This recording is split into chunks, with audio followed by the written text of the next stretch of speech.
రాత్రి పాలకోవ తెచ్చినా కదా, కొంచెం తీసుకురా. నీ ఆరోగ్యం కోసం నేను తినాల్సి వచ్చిన పాలకోవ. నా ఆరోగ్యం కోసం నువ్వు పాలకోవ తినేదేంది? మొన్న నువ్వు స్వీట్లు ఎక్కువ తిని పొట్ట వస్తుంది, నేను డైట్ చేయాలన్నావు కదా, అందుకని నేను తిన్నా. ఏంది కేజీ ఒకదానే తిన్నావా? నీ ఆరోగ్యానికంటే కేజీ పాలకోవ నాకేం ఎక్కువ కాదు. ఏమే మీ ఆయన రెండో పెళ్లి చేసుకుంటానని ఎలా ఒప్పుకుంటున్నావు మరి? ఏం చేయనే, మా అత్తగారితో నేను ఒక్కదాన్ని ఏగలేక వస్తున్నా మరి. ఒక ఆడదాని ఏడుపు ఊరంతా తెలుస్తుంది. మగాడి ఏడుపు మందు బాటిల్ మాత్రమే తెలుస్తుంది. మందు బాటిల్ మాత్రమే తెలుస్తుంది.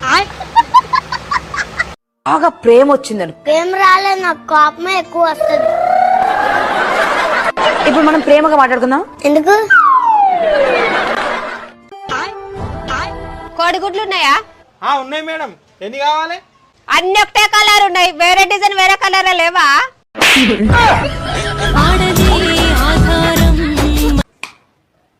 పెళ్ళైనాక తెలిసింది మా అత్తమ్మ మా ఆయనను కష్టపడి పెంచింది అని.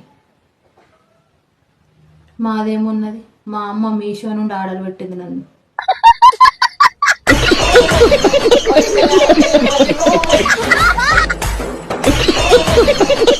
రోజు పొద్దున్నే నేను లేచేటప్పుడు అనుకుంటాను ఈ తాగుడు మానేయాలి అని, కానీ అది అస్సలు జరగదు.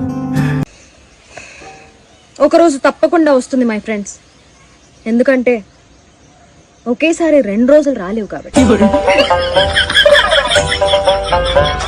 మీరేంటండి ఫంక్షన్ కింద బోసుగా వచ్చారు? మీ ఆయన ఏం చేస్తుంటారు? బంగారం అమ్ముతుంటారండి. ఓహో, గోల్డ్ బిజినెస్ అన్నమాట. గోల్డ్ బిజినెస్ చేసే వాళ్ళ భార్య అయి ఉండి మీరేంటండి ఇంత బోసుగా వచ్చారు? మా ఆయన మీద కొట్లో బంగారం కాదండి, నా మెళ్ళ బంగారం. రిచ్ లో ఉన్నారండి. మేము బంగారం ప్లేట్ లో తింటాం తెలుసా? మేము డైరెక్ట్ బంగారం తినేస్తుంటాం. అరిగిద్దా? అరగపోతే కరిగించుకొని తాగేస్తాం బంగారం. పేరు చెప్పు. మీ పేరు నాకైతే తెలుసు సార్. నేను అడిగింది నీ పేరు. అక్కడ రాసింది కదా సార్. చెప్పరా? అంటే చెప్పుకునేంత గొప్ప పేరేం కాదు సార్. నువ్వు ఎప్పుడు ఇంతేరా? ఎప్పటికింతే. నీకు మార్కులు వేయటం నా వల్ల కాలేదురా. ఏ నేను ఎగ్జామ్ రాసాగా. నువ్వు రాసినా నేను వేయలేకపోయానురా. ఎందుకు? జీతం తీసుకోవట్లేదా? తీసుకున్నా వేయలేకపోయానురా. ఏ నా జీతం నష్టం చేస్తారా? అంత శక్తి నాకు లేదురా. మరెందుకు వేయలేదు? క్వశ్చన్ పేపర్ నాకు ఇచ్చి ఆన్సర్ పేపర్ నువ్వు పట్టుకుపోయావు. నీకు మార్కులు మేడం కొంచెం మీ అడ్రస్ చెప్తారా? Where are you going exactly? Can you tell properly? Madam మనం ఎక్కడున్నాం? హైదరాబాద్. 2 తెలుగు రాష్ట్రాల్లో ఉంటూ మీరు తెలుగు మాట్లాడడానికి ఇంత అవమానపడుతుంటే ఎలా మేడం? ఎక్కడెక్కడికి ఇక్కడికి వచ్చి తెలుగు మాట్లాడుతుంటే మీకేంటిదంటే అంత అవమానంగా ఉందా తెలుగు మాట్లాడడానికి? సారీ భయ్య, ఎక్కడికి వెళ్ళాలో చెప్పండి. ఈ స్పోకెన్ ఇంగ్లీష్ క్లాస్కి ఎక్కడికి వెళ్ళాలి మేడం? రే యదవ్వా,